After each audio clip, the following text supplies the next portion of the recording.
Hi, I'm Jenn, the Holistic Health Boss, your functional diagnostic health practitioner and business mentor. And in this video, I want to share with you 3 proven tips to establish work routines that help you to actually grow your business. Now, do you ever wish you could get into a better groove with your work?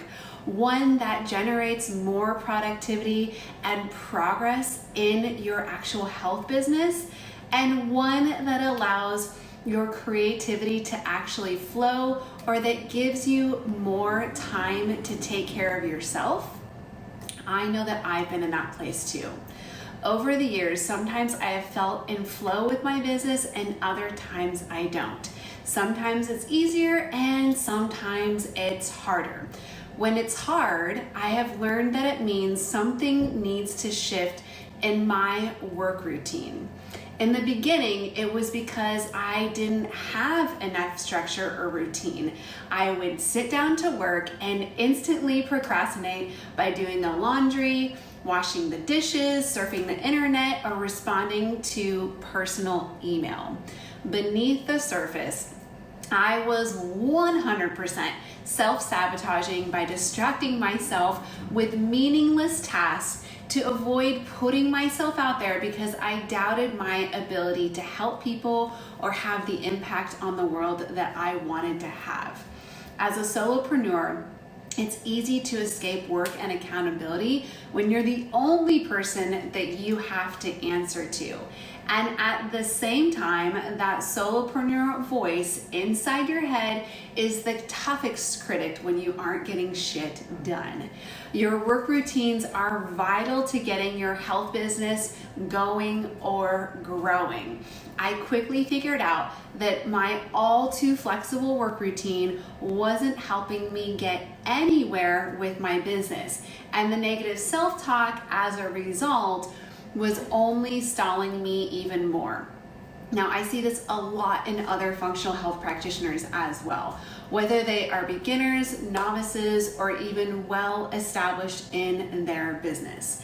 And it totally makes sense because most of us functional health practitioners have been entrepreneurial from the start. Maybe never have worked in a structured environment to help us find the groove. So you're just kind of winging it and spending time on the next thing that pops up instead of actually prioritizing.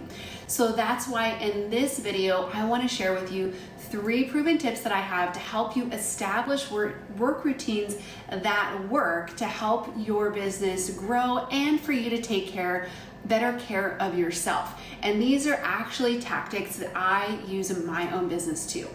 Now, the beauty of having your own business is being the boss and having complete control over your schedule. When I made the leap from the corporate world into being an independent business owner, I vowed to never let anyone else dictate my schedule again in an effort to preserve my health and live life to the absolute fullest. Sometimes, though, the downside to being the boss is the lack of accountability that can come along with that. You get to set the rules, and you also have to answer to yourself when you break them, making it easy to procrastinate until the cows come home, which doesn't get us anywhere in business. There is a way, though, to strike a balance, to create structure, produce results, and have freedom all at the same time. As someone who loves to travel the world, time and geographical freedom are important to me, but I also know my business thrives when I have optimal work routines in place. So here are 3 proven tips to help you establish work routines that work to help grow your business and take better care of yourself. Tip number 1 is to ditch the distractions. It's easy to distract yourself from stepping up in your business, especially when you doubt your abilities, by continually taking courses, sitting in on every summit and webinar, or overthinking all of the details. Trust me, you already know enough to help people. So, what distractions do you need to ditch for right now so that you can get down to business? I want you to take inventory and take action to ditch the distractions at least for the next 4 weeks. Go in and file away or unsubscribe from emails that clutter your inbox. Hide people or turn off social media notifications if you find yourself getting sucked in or comparing yourself to others. And make a deal with yourself to not invest in any other summits or trainings until you reach a specific business milestone or contain training to an hour per week in order to stay focused. Tip number 2 is to find your sweet spot. The more strategic you are about when you do a certain type of work, the more efficiency and flow you will create in your workday. For example, if I need to access my creative thinking powers for blogging or content writing, it's absolutely impossible for me to stay focused if my inbox is overflowing with emails. Additionally, my creative energy is generally best earlier in the day. Therefore, my sweet spot for creative work is generally from 11 a.m. to 3 p.m. after I've cleared my emails. When I schedule creative work time outside of that time frame, it feels harder versus if I harvest my creative energy during that sweet spot.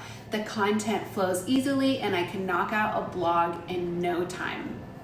Tapping into your sweet spots will instantly create more flow in your workday, making getting shit done a whole lot easier. And proven tip number 3 is to create containers. Once you know your sweet spots, you then can create containers for them by plugging the time into your calendar. Segmenting your time and creating what I call containers in your schedule for when you do certain types of work also helps to create efficiency and better focus. If you're trying to squeeze in content creation between clients and constantly changing gears, you're likely to waste time trying to get refocused on the task at hand, and before you know it, 15 minutes of that 1 hour that you thought you had to create content is gone. To establish a routine and efficient workflow process as you set up your schedule, consider what types of containers you need to create in your calendar for time for things such as like responding to client emails so that you have a specific time for that, working on client-related tasks like results analysis and supplement recommendations, versus writing blogs and posts and maybe your newsletter to your list, or social media posting versus when you're going to meet with clients, and then obviously the time that you need to take care of yourself. To set up your schedule, begin by plugging in the time for these containers in your calendar on a weekly basis based on when you do your best work, so you can clearly see when and where you should be attending to these items in your business. Even as a successful veteran business owner, I still review these aspects of my business on a regular basis. Anytime work feels hard, I step back and ask myself, is there anything that's distracting me that needs to be cleared? Am I working in my sweet spot, or has that time frame changed that I need to adjust? And did I create a container for this, or am I doing it on the fly and trying to squeeze it in?